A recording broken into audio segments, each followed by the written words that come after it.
Senta que lá vem a história.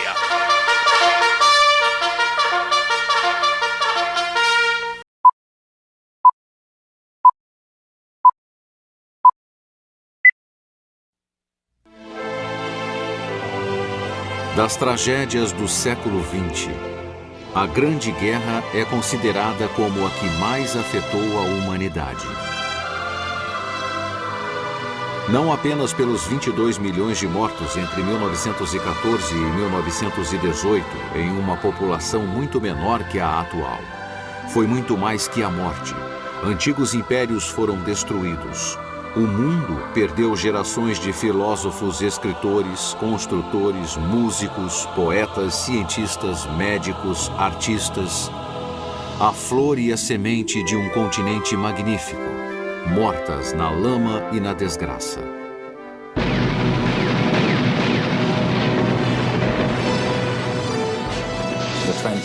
O soldado de trincheira acreditava em 1916 e 17 que a guerra não teria fim, que não haveria sobreviventes. Sua morte era inevitável. A glória, o cavalheirismo e o idealismo não sobreviveram. E dos horrores nasceram os monstros para futuros horrores. Do início ao fim foi épica. O povo, a batalha, a matança, os erros. O povo estava pronto para sacrifícios. E como se sacrificaram?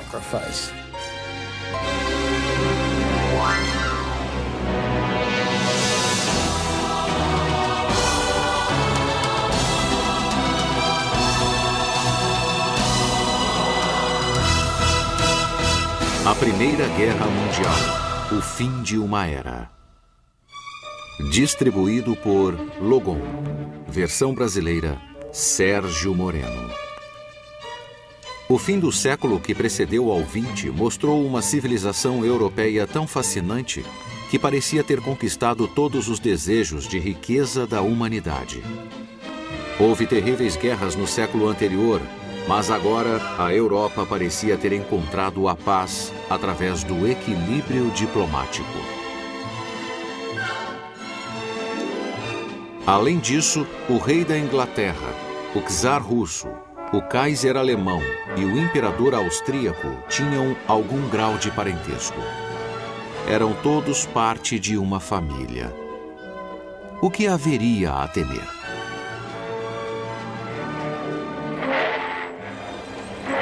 Como resultado da era vitoriana, a próspera Inglaterra possuía uma frota de navios mercantes e várias colônias. Suas costas eram protegidas pelos muros intransponíveis de aço da Marinha Real. Um quarto do globo pertencia à Inglaterra. A Alemanha era um milagre industrial, tornando-se o centro mais rico do poderio industrial europeu.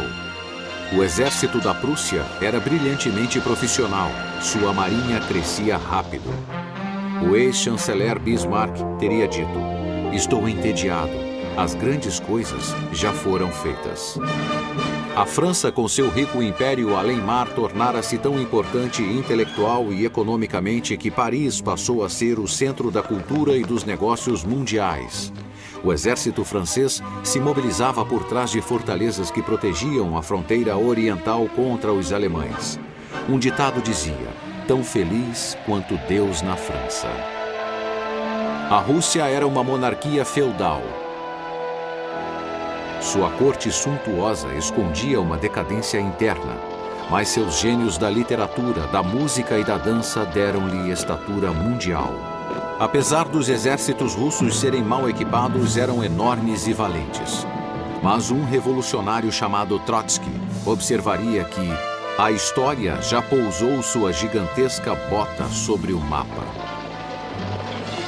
A Áustria, no 66º ano do reinado do idoso Franz Joseph, estava sitiada pela arrogância, com as tensões de um império poliglota prestes a romper-se em fragmentos étnicos. Mas isso não era novidade. A magnífica corte de Viena parecia eterna ao som de suas valsas. Em Washington, Woodrow Wilson governava um país jovem e feliz, com seus pensamentos elevados e pacíficos, típicos do professor universitário que fora um dia. É correto dizer que os americanos, tanto de dentro quanto de fora do governo, eram da opinião que a guerra na Europa não era de sua conta.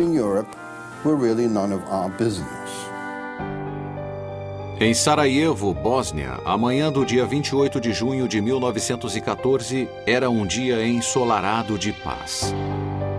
O arquiduque Franz Ferdinand, herdeiro do trono da Áustria, e sua amada esposa, Sophie, estavam em um automóvel conversível fazendo a revista militar no dia de seu 14º aniversário de casamento. Mas o jovem Gavrilo Princip, um austríaco de 19 anos pertencente ao grupo radical chamado Mão Negra, aguardava no meio da multidão que assistia à parada. Com 2 tiros ele cumpriu sua missão, matando Franz Ferdinand e Sophie. As últimas palavras do arquiduque foram: "Não foi nada." Mas o pequeno revólver de Princip dera início à morte de dezenas de milhões de pessoas.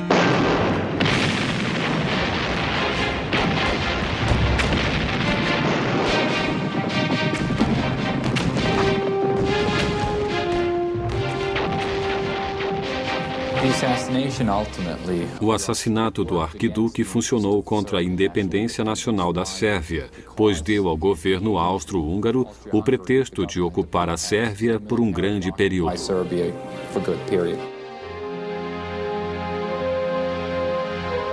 Logo, um embaixador apresentou-se ao Kaiser e questionou se a Áustria-Hungria contaria com o apoio da Alemanha em uma guerra contra a Sérvia, mesmo se a Rússia apoiasse os sérvios. A Alemanha concordou mesmo sem saber se deveria. As alianças objetivavam a proteção. Seria uma guerra pela paz.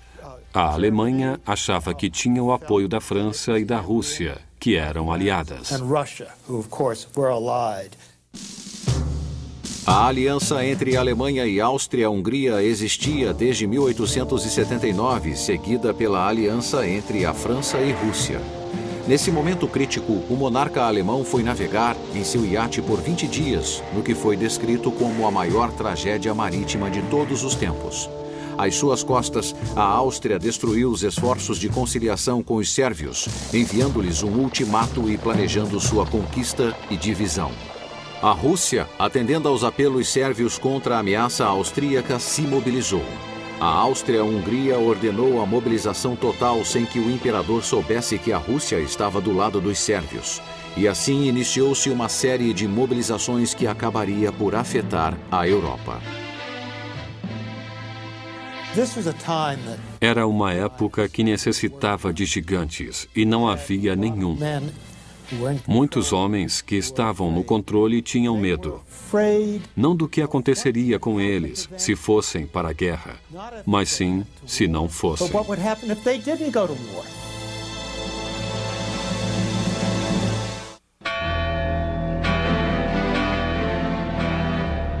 E no agosto fatal de 1914, as alianças falidas começaram a cair. Lembrando-se que a Rússia avançava para as fronteiras orientais da Prússia, a Alemanha deu ao czar 12 horas para suspender a mobilização. A seguir veio o ultimato alemão para que a França, em 18 horas, declarasse sua neutralidade, caso a Alemanha lutasse contra a Rússia. Com as fortalezas francesas de Verdun e Toul reféns dos alemães, a França se mobilizou.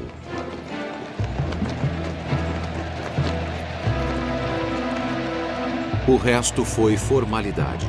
No dia 3 de agosto, a Alemanha entraria em guerra contra a França e a Rússia, aliando-se à Áustria-Hungria, o que acabou sendo altamente animador. A guerra era a oportunidade de se distinguir, de receber uma condecoração no peito e ser valorizado diante de um público enorme. A guerra era essa oportunidade.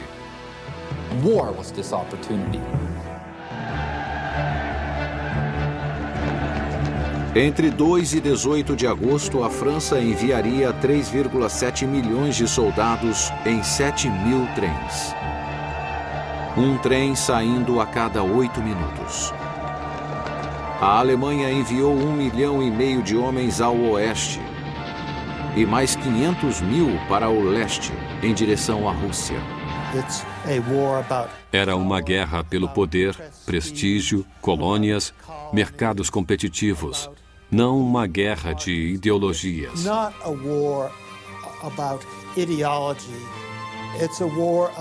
Era uma guerra de pessoas querendo respeito. Uma guerra para a Alemanha, que se sentia esmagada e queria expandir-se. Uma guerra para acertar contas antigas, já que a França estava determinada a recuperar a Alsácia e a Lorena. Uma guerra pela estabilidade, com impérios como o Austro-Húngaro querendo neutralizar a Sérvia.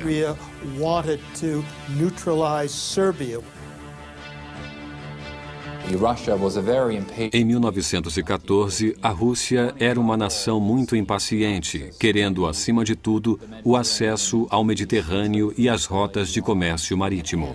E, mais do que tudo, queria o controle dos estreitos para o Mar Negro. A supremacia de milhares de peças de artilharia pesada e de uma enorme quantidade de metralhadoras ainda seria mostrada nas trincheiras. Mas um general francês, desejoso do ataque, afirmou que sua melhor arma era o peito vivo do soldado francês. A arma secreta da Alemanha era um plano de guerra concebido anos antes por um de seus melhores táticos, o general Alfred von Schlieffen. O general imaginou que os franceses se concentrariam em recuperar as províncias da Alsácia e Lorena e que dirigiriam seu ataque diretamente para o leste contra as duas províncias e a Alemanha. Von Schlieffen só pretendia uma ação de contenção, com grande parte de seus exércitos alemães concentrados ao norte, formando uma espécie de rolo compressor. Com esta poderosa estratégia, atacaria violentamente as neutras Luxemburgo e Bélgica. Depois o ataque se estenderia para a França pela retaguarda. As fortalezas francesas diante da Alemanha seriam vencidas e os exércitos franceses ficariam esmagados entre as legiões alemãs do leste e do oeste. Nem o primeiro-ministro britânico nem seu ministro de Relações Exteriores estavam muito interessados na Sérvia ou em um pacto de defesa ambíguo com a França. Ficar de fora não ofenderia a honra britânica, a menos que a Alemanha violasse a Bélgica, cuja neutralidade a Inglaterra havia garantido na formação daquele estado em 1831. Havia também o plano de fortalecer a frota alemã no outro lado do Canal da Mancha, em um porto belga, desafiando a supremacia marítima da Inglaterra. O processo estava em andamento. No dia 1º de agosto, a Alemanha cruzou a fronteira de Luxemburgo, dominou o país em 24 horas e exigiu a passagem livre através da Bélgica. A Alemanha concedeu 12 horas para que o rei Alberto da Bélgica concordasse. Este recusou-se e pediu o apoio do rei George. Bethmann Hollweg ficou atônito com a ideia de que Londres pudesse entrar em guerra pelo que ele chamou de um pedaço de papel. A opinião mundial abandonou a Alemanha e no dia 4 de agosto, a Inglaterra declarou guerra. O exército que a Grã-Bretanha mobilizou ganhara experiência nas guerras coloniais e era profundamente profissional. Mas era pequeno para aquela situação. Somente 125 mil homens. A força expedicionária britânica dirigiu-se rapidamente para o continente, para o que todos presumiam que fosse uma guerra curta. O plano de von Schlieffen não estava mais nas mãos de seu criador. O generalato agora era dirigido pelo general Helmuth von Moltke, uma sombra do titã que seu tio fora ao conceber a vitória prussiana em 1870. Von Moltke foi forçado a mudar o plano anterior quando uma força francesa maciça marchou de Lorraine, ameaçando o exército alemão na Bélgica. Von Schlieffen planejara 9% do flanco esquerdo, mas von Moltke utilizou 42% de suas forças. O exército inglês abolira a espada de seu equipamento. Audácia, audácia, sempre audácia, era o credo francês. Seus cavalos estavam preparados. Todas as grandes forças, Inglaterra, França, Alemanha, Rússia, Áustria-Hungria, possuíam grandes reservas de cavalaria, equipadas com espadas e lanças prontas para a cavalgada da vitória. No dia 4 de agosto de 1914, a cavalaria de 60 mil alemães lançou-se sobre a cidade de Liège, entrada para a Bélgica. As baterias dominavam os corredores de ataque. Cerca de 25 mil belgas estavam na defensiva e as pontes sobre o rio Meuse foram demolidas. O ataque dos alemães falhou. Seus soldados afundaram no Meuse. Mas nascia uma lenda alemã. Um obscuro coronel, Erich Ludendorff, separou-se de sua unidade na confusão da batalha. E no caos, Ludendorff brilhou. Levou a cavalaria alemã para a estrada certa, atacando pela retaguarda as defesas de Liège. Quando um general caiu, Ludendorff tomou seu lugar. Entrou em Liège e tornou-se o herói wagneriano da Alemanha. Perdido na fumaça da batalha estava o verdadeiro herói, a primeira arma secreta da guerra. Os enormes canhões de 420 milímetros que destruíram os muros rígidos das fortalezas um a um, usando balas do tamanho de homens.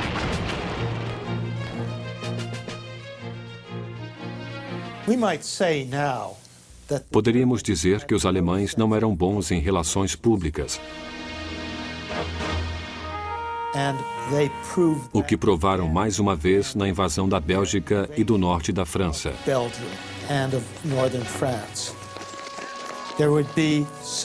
Quando havia suspeita de atos de guerrilha, eles simplesmente colocavam centenas de homens de 8 a 84 anos de idade contra um muro e os matavam.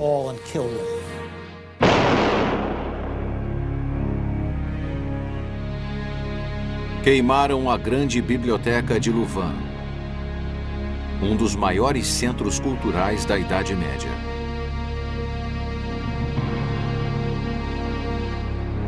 E as lendas dos hunos que violentavam, queimavam e assassinavam seria uma arma formidável nas mãos dos propagandistas aliados.